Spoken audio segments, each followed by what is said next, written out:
Alors pour commencer, je préviens que dans cette vidéo, il ne sera pas question de parler de haine. Je répète, cette vidéo ne parlera pas du sentiment de haine. Cette vidéo parlera simplement du fait que certaines communautés sont préférées par rapport à d'autres, va expliquer pourquoi, et c'est tout.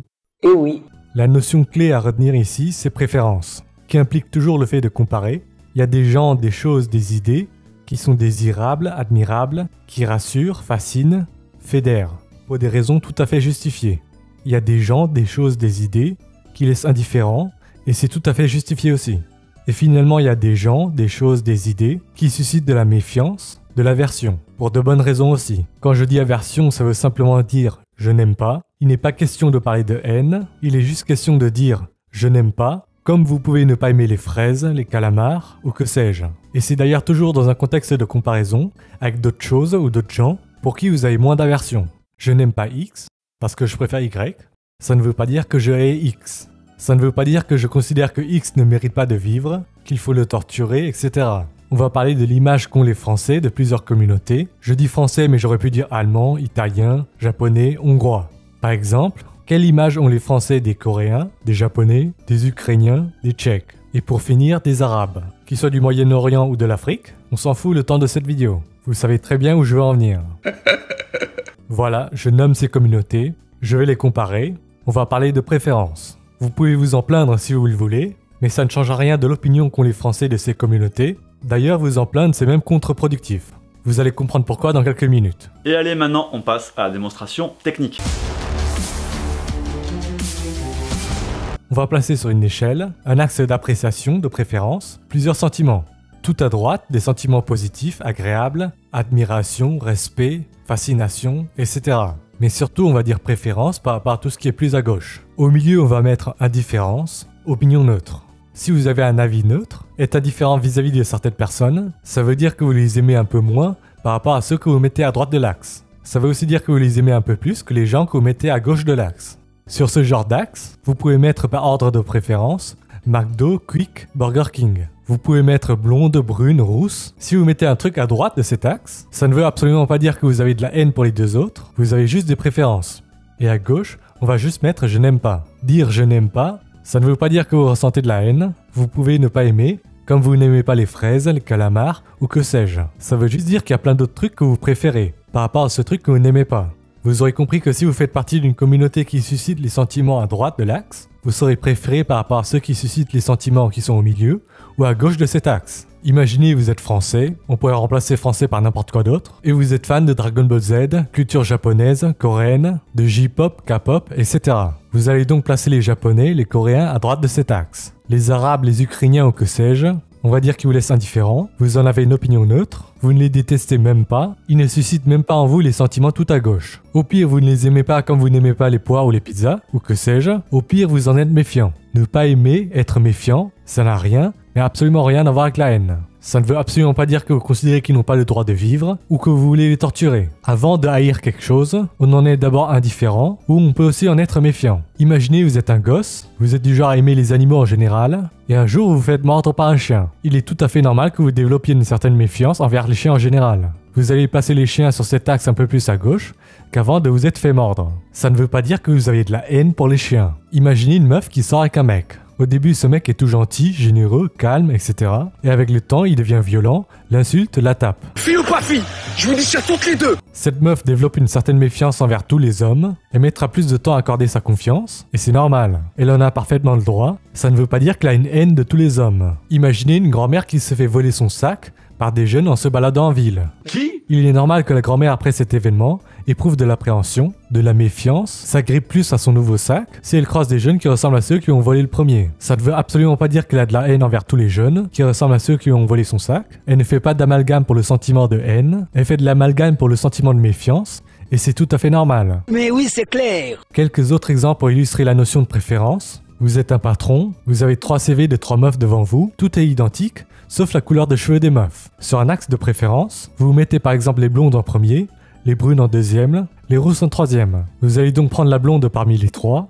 Et alors, est-ce qu'en choisissant la blonde, ça veut forcément dire que vous ressentez de la haine envers les brunes ou les rousses? Et oui. Allez à un autre exemple, vous avez un appartement à louer, 3 candidates se présentent à vous. Elles sont identiques sur tous les points, sauf qu'il y a une 7 sur 10, une 5 sur 10 et une 3 sur 10. Vous allez choisir la 7 sur 10 évidemment. Faut bien faire un choix. Ça ne veut pas dire que vous haïssez la 5 ou la 3 sur 10. Ça ne veut pas dire que vous considérez qu'elle ne mérite pas de vivre. Il y a un truc qui est profondément humain, naturel.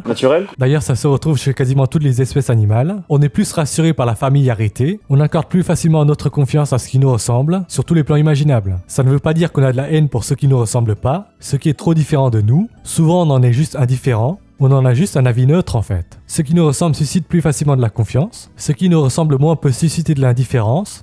Un avis neutre, de la méfiance ou tout simplement l'absence de confiance aveugle. Imaginez, vous êtes un patron, vous aimez la muscu. Vous avez 3 CV identiques en tout point devant vous. Sur l'un des CV, un mec mentionne qu'il a pour loisir le fitness. Évidemment que ce CV va plus attirer votre attention que les autres. Vous allez embaucher ce mec qui a les mêmes centres d'intérêt que vous. Ça ne veut pas dire que vous détestez les autres candidats. Les autres vous laissent juste un peu plus indifférents. Imaginez, vous êtes en voyage à l'étranger, en Inde par exemple. Vous entendez quelqu'un qui parle une langue que vous connaissez, vous allez tout de suite vous sentir plus proche de cette personne. Vous allez tisser des liens plus facilement avec elle. Elle part d'emblée avec des points d'avance sur cet axe. Imaginez, vous êtes algérien, vous êtes expatrié et entrepreneur dans un autre pays. Vous avez 3 CV devant vous, identiques en tout point, sauf que le nom sur l'un des CV vous semble plus familier que les 2 autres. Osez me dire que vous n'allez pas accorder plus d'attention à ce CV.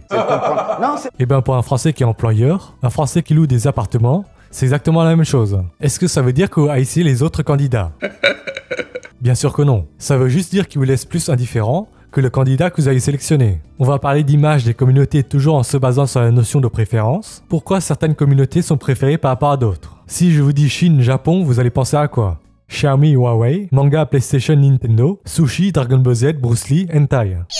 Des trucs qui s'exportent bien, des trucs que les gens sont prêts à payer pour. Des produits, des services imaginés et conçus par des individus chinois, japonais. On a une opinion positive de ces produits et services, et ça déteint sur les gens qui en sont à l'origine. Demandez-vous ce qui s'exporte bien et que les gens sont prêts à payer pour, provenant de populations françaises, italiennes, américaines. Vous saurez pourquoi ces populations sont aimées, admirées, plébiscitées, demandées, préférées. Maintenant, demandez-vous ce qui s'exporte bien et que les gens sont prêts à payer pour, et qui provient d'individus avec des origines du monde arabe par exemple. À part le couscous et le luxe de Dubaï, il y a quoi? On ne va pas parler du pétrole, parce que c'est plus en lien avec le hasard géographique qu'avec la population, les individus. Voilà, maintenant vous savez en partie pourquoi certaines populations sont préférées par rapport à d'autres. Et là, je n'ai absolument pas parlé de sentiments négatifs, de haine. Et moi, la haine est un sentiment que j'ignore. Pourquoi certaines populations fascinent, sont admirées, sont respectées, sont préférées? Pourquoi certaines populations sont à droite sur cet axe, quand d'autres sont moins à droite sur cette échelle, tendent vers le milieu, vers la gauche, sont tout simplement moins préférées, comparativement parlant? Qui? D'ailleurs, on y vient, on va voir pourquoi certains groupes d'individus ont une image qui tend un peu plus vers la gauche de cet axe. D'ailleurs, je le répète, être à gauche sur cet axe ne veut absolument pas dire être haï, ça veut juste dire être moins préféré. Et moi, la haine est un sentiment que j'ignore. La raison, elle est très simple, je vous le dis direct, c'est surtout pour une question de sécurité, d'incivilité, statistiquement parlant, et d'absence de familiarité. Tout d'abord, on va parler de sécurité. En France, difficile d'avoir des statistiques, mais on en trouve facilement chez les pays voisins.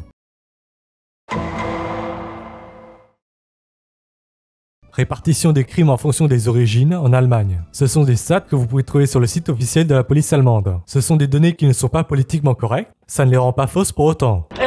Je rigole pas, c'est la vérité, bâtard. Donc il faut en parler. Je ne vais même pas parler du haut de ce graphique, on va plutôt parler du bas, et ça suffit en fait. Les Allemands, en voyant le bas de ce graphique, ils auront envie de placer les Japonais, les Sud-Est asiatiques, les Européens de l'Est, sur la partie droite de cet axe d'appréciation, de préférence. Ils vont dire d'eux qu'ils sont civilisés, respectueux, s'intègrent bien, s'assimilent bien, par rapport à d'autres statistiquement parlant, qu'on n'a même pas besoin de nommer en fait. Qui? Les Allemands n'ont même pas besoin de placer ceux qui sont dans le haut de ce tableau, à gauche de cet axe. Sans avoir besoin de faire d'amalgame, ils ont juste à placer ces communautés au milieu, et ils vont comparer avec les Européens de l'Est, les Sud-Est asiatiques, les Japonais, etc.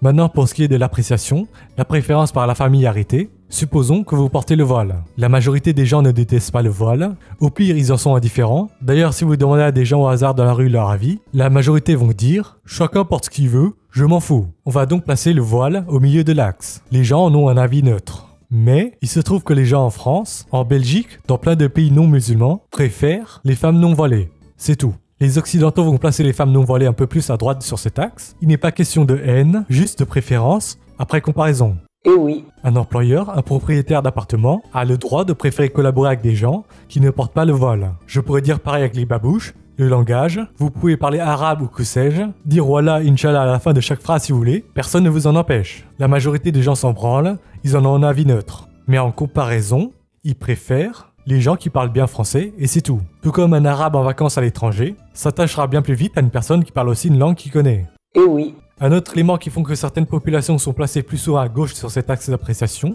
de préférence, c'est le fait de se faire passer pour des victimes, se plaindre sans arrêt et désigner les gens par qui vous voulez vous faire apprécier comme les responsables. Désolé pour vous, mais passez votre temps à vous en plaindre, ça ne va en rien vous rendre plus désirable, appréciable. Si vous êtes une communauté qui n'est reconnue que pour se plaindre et avoir des revendications sans rien apporter en échange, vous allez juste passer pour des gens casse-couilles en fait. Qu'est-ce que c'est que ce bordel? J'ai fait des vidéos religion sur cette chaîne YouTube pour démontrer que les religions abrahamiques ont des origines humaines, n'ont rien de divin. Mais oui, c'est clair. J'ai discuté avec des chrétiens qui n'étaient pas d'accord, aucun ne m'a traité de christianophobe, aucun ne s'est plaint de christianophobie. J'ai échangé avec des musulmans, plein ont gueulé à l'islamophobie, voire le racisme. Déjà ça montre le niveau de QI de certains, en mélangeant race et religion. Alerte au Google. Certains ne se rendent même pas compte qu'en se plaignant de racisme, islamophobie, ils donnent une image encore plus mauvaise de leurs semblables pour les Français qui vont les lire, et par qui ils veulent se faire apprécier, tolérer.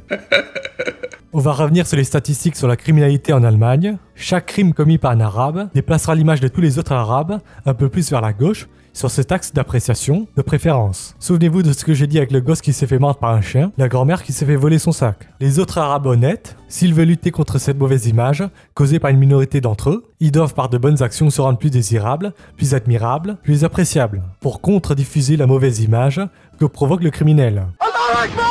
Je le répète, se plaindre, traiter les gens de racistes pour ce qu'ils ressentent, parce qu'ils ont des préférences, parce qu'ils sont méfiants envers ce qui est trop différent, ça ne va en rien améliorer votre image. Vous n'apportez aucune valeur ajoutée aux gens qui vous jugent, vous comparent avec d'autres. Imaginez un mec qui se prend un râteau par une meuf. Se mettre à insulter la meuf pour ce râteau ne va en rien rendre le mec plus attirant. Ça aura même l'effet inverse. Et ben traiter les gens de racistes, islamophobes, de fachos, sans même savoir ce que ces mots veulent dire, ça empire votre image.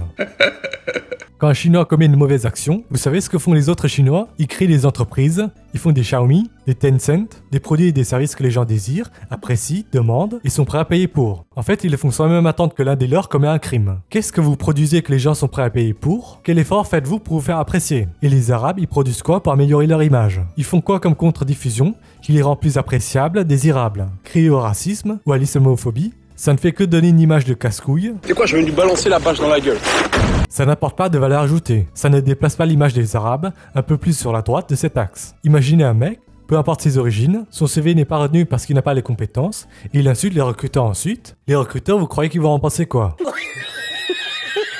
Vous allez me dire, oui, mais c'est injuste qu'on ait à fournir plus d'efforts que les autres communautés. Ben désolé, mais c'est comme ça. Personne ne choisit ses origines, ses parents, sa génétique à la naissance. Un mec handicapé doit aussi fournir plus d'efforts que le mec valide pour les mêmes résultats. Un mec qui a 80 de QI doit fournir plus d'efforts que le mec qui a 100 pour les mêmes accomplissements. Personne ne choisit son QI, sa beauté ou sa laideur individuelle. Personne ne choisit ses parents et ses origines. Je ne vois pas pourquoi la discrimination sur les origines devrait bénéficier d'un traitement de faveur. Mais oui, c'est clair. Les Polonais, les Chinois, les Blancs n'ont pas à s'excuser d'être nés dans des communautés, d'avoir des origines qui sont appréciées, bien vues. Ils ne le choisissent pas non plus. Le mec beau gosse, la meuf belle gosse, le mec qui a 140 de QI, ils n'ont pas à s'excuser d'être beaux, intelligents, etc. Vous plaindre du fait que vous laissez les gens indifférents dans 99% des cas, ça ne va pas vous rendre plus appréciable ou désirable. Ça ne va pas vous faire devenir les préférés. Ça a même l'effet inverse. Vous reprochez aux gens une indifférence qui ne contrôle même pas, vous reprochez aux gens d'avoir des préférences qui ne contrôlent même pas, vous dégagez de la négativité, et personne n'aime ça. En vous plaignant de racisme, vous tendez pas seulement vers l'indifférence, vous tendez vers une image négative, et ça avantage les autres communautés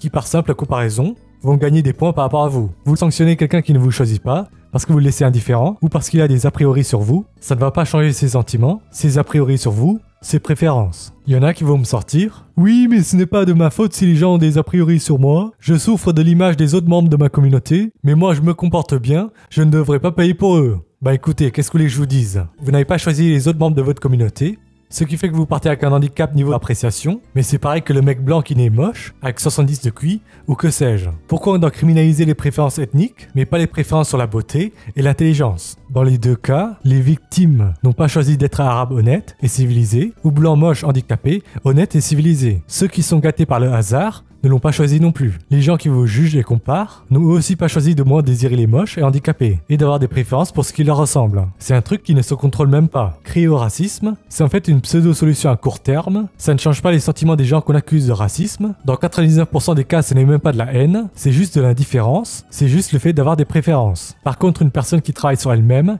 qui fait des efforts pour devenir plus désirable, plus appréciable, une communauté tout entière qui se remet en question pour devenir plus appréciable, quitte à éliminer les éléments nuisibles, ça demande bien plus d'efforts, plus de temps, ça crée une véritable contre-diffusion. C'est la seule véritable solution durable et qui fera changer l'opinion des gens entre guillemets racistes et qui fera justement qu'ils ne seront plus racistes. En fait, c'est logique. Petite parenthèse sur l'actualité du moment, le procès de Salah Abdeslam.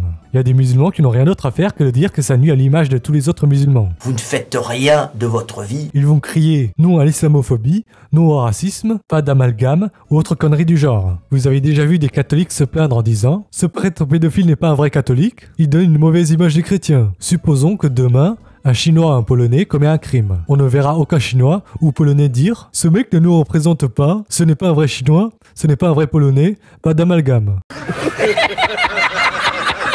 Certains vont dire qu'il ne faut pas choisir, discriminer sur la couleur de peau, les origines, parce que ce sont des choses que les gens ne choisissent pas. Bah écoutez, personne ne choisit s'il est moche ou non, s'il a 50 de QI ou non, personne ne choisit de ne pas arriver à devenir astrophysicien, personne ne choisit de ne pas être intelligent, de ne pas arriver à être compétent pour faire X ou Y, personne ne choisit non plus de naître avec la bonne couleur de peau, les bonnes origines, personne ne choisit de naître avec un haut QI. Demandez-vous un truc, est-ce que Will Smith ou Tony Mahfood souffrent du racisme? Demandez-vous pourquoi. Conclusion de la vidéo, et si le racisme, qui dans 99% des cas n'est même pas basé sur la haine, mais basé sur l'indifférence et le fait d'avoir des préférences, était une conséquence tout à fait justifiable? Et si le racisme dans 99% des cas était justifié? C'est une question à se poser. Vous remarquerez que je n'ai même pas parlé du racisme négatif ou positif. Pourquoi le racisme positif serait justifié, mais pas le racisme négatif? Oh, quel hasard! Dans les apparences, dans les idées, dans ce que vous êtes et possédez, quel effort faites-vous pour vous faire apprécier en tant qu'individu? Quel effort font les autres membres de votre communauté pour se faire apprécier, pour donner une bonne image de la communauté? Quel effort faites-vous en tant qu'individu ou en tant que communauté pour faire partie des préférés? Est-ce que vous-même, vous n'avez pas aussi des préférences? Ce sont des questions qu'il faut se poser avant de chialer au racisme, de faire ouin ouin.